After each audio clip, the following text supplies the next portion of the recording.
नरेंद्र मोदी जी और आदित्यनाथ योगी जी, अगर आप अगर आप चाहते हो कि हिंदुस्तान की अगर इज्जत रहे तो चारों को गोली मार दीजिए, चारों को फांसी दे दीजिए। अगर हिंदुस्तान का इज्जत अगर रखना है तो, अगर हिंदुस्तान का इज्जत अगर नहीं रखना है आपको, अगर उछाल देना है तो फिर आप मत दीजिए। अगर आप भले नहीं दोगे, पर हम तो उसे गोली मारेंगे, छोड़ेंगे नहीं, हम उसे जान से मार देंगे, चारों को नहीं छोड़ेंगे। भले हम फांसी पे चढ़ जाएंगे, चार को मार के हम भले मर जाएंगे, ये कोई फर्क नहीं पड़ता, पर मारेंगे जरूर। पर खैर हम भी देखना चाहते हैं कि हिंदुस्तान की बेटी जो होती है वो इज्जत हुई, इज्जत हमारी हिंदुस्तान की इज्जत है, वो हमारी इज्जत है। माँ से बढ़ के कुछ नहीं होता, तो हर स्त्री एक माता ही होती है, हर स्त्री एक माता होती है, उससे बढ़ के कोई चीज़ नहीं है। अगर उसे इंसाफ नहीं मिला तो समझ लीजिएगा, अगर आप इंसाफ नहीं दिलाए तो समझ लीजिएगा कि हिंदुस्तान का इज्जत आप ले लिए। नरेंद्र मोदी, आदित्यनाथ योगी जी, आप लोग ले लिए। चारों को फांसी तक तख्ते पे चढ़ा दीजिए। अगर आप रियल में अगर आप प्रधानमंत्री ईमानदार हो, आदित्यनाथ योगी सीएम ईमानदार हो, तो रियल में आप उनको फांसी दीजिए। अगर हमारा बस चले तो हम तो उनका तो बोटी बोटी धीरे धीरे एक एक चार उंगली काटते, चार पैर की उंगली काटते, उनको ऐसी तकलीफ देते ना कि ना कोई कानूनी धाराएं में लिखी होगी और ना कोई कभी सोचा होगा। उल्टा उल्टा उसकी मौत देते, दर्दनाक।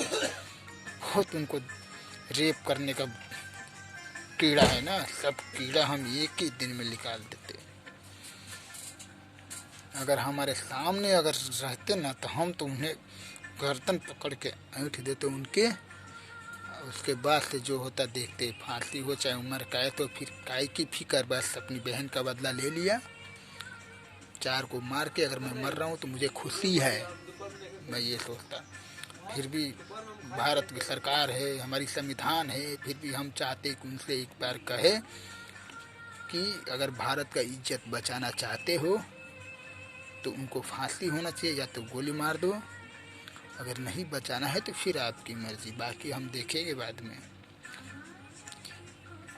देखिए नरेंद्र मोदी जी, आदित्यनाथ योगी जी कहते हैं जब बस में अगर 50 अगर आदमी बैठे हैं, बस में अगर 50 सवारी है, तो कोई एक बंदा अगर आगे आ गया तो ब्रेक मारने का, कंट्रोल करने का, कंट्रोल अगर नहीं हुआ तो चढ़ा देने का। बच गया तो अच्छा है, अगर मर गया तो कोई बात नहीं, क्योंकि एक की मौत होती है तो 50 की ज़िंदगी बची जाती है, बचती है ना, 50 की ज़िंदगी बची एक की मौत होने से। तो अगर आप इन चार को अगर फांसी दे दोगे या तो गोली मरवा दोगे, चौराहे बीच चौराहे पे लेके आके अगर गोली मरवा दोगे ना, तो आपको इस पे बिठा के रखेंगे, इस पे। आप तो सिर्फ इस पे थे ना, सिर्फ वोट पे थे ना, वोट देते तो बस अंगूठे पे थे आप, पर आपको इस पे बिठा लेंगे, सर के ऊपर। नरेंद्र मोदी, आदित्यनाथ योगी जी सर पे बिठा लेंगे। अगर गोली मार दोगे उनको चारों को बीच चौराहे पे खड़ा करके, तो हम पूरे हिंदुस्तान वासियों की हम कह रहे हैं कि सब आपको, हमारा दिल कहता है कि सब आपको सर पे बिठा लेगा। आज इस बार नहीं, अगले बेर, पिछले बेर, जितने बेर वोटिंग आएगी आप ही को जीतेगा, आप ही जीतिएगा। ऐसा कर्म कर दिए, कर्म ऐसा करिए कि आप ही जीतोगे। 2 बार गलती से जीत गए, जिंदगी में कभी लाइफ में नहीं जीत पाओगे।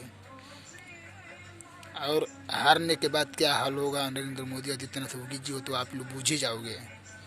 फिर भी हम कह रहे हैं अगर उनको अगर फांसी देते हो तो अंगूठे से थोड़ा ऊपर आपका लेवल जो है यहाँ तक हमारे आ जाएगी। चलिए हमारी सरकार फांसी दे दी है, अन्याय की है दलित के साथ में, हमारी बहनों के साथ में, और अगर बीच चौराहे पे खड़ा करके गोली मरवा दी है तो फिर आप तो सर के ऊपर है, सर से भी ऊपर हो, फिर आपको मानेंगे दिल से कि हाँ हमारी सरकार है, मानती है, दलित को मानती है, हमारी बहन भाइयों की इज्जत की ख्याल रखती है, इस हिंदुस्तान की इज्जत बचा ली है, तब हम मानेंगे आपको।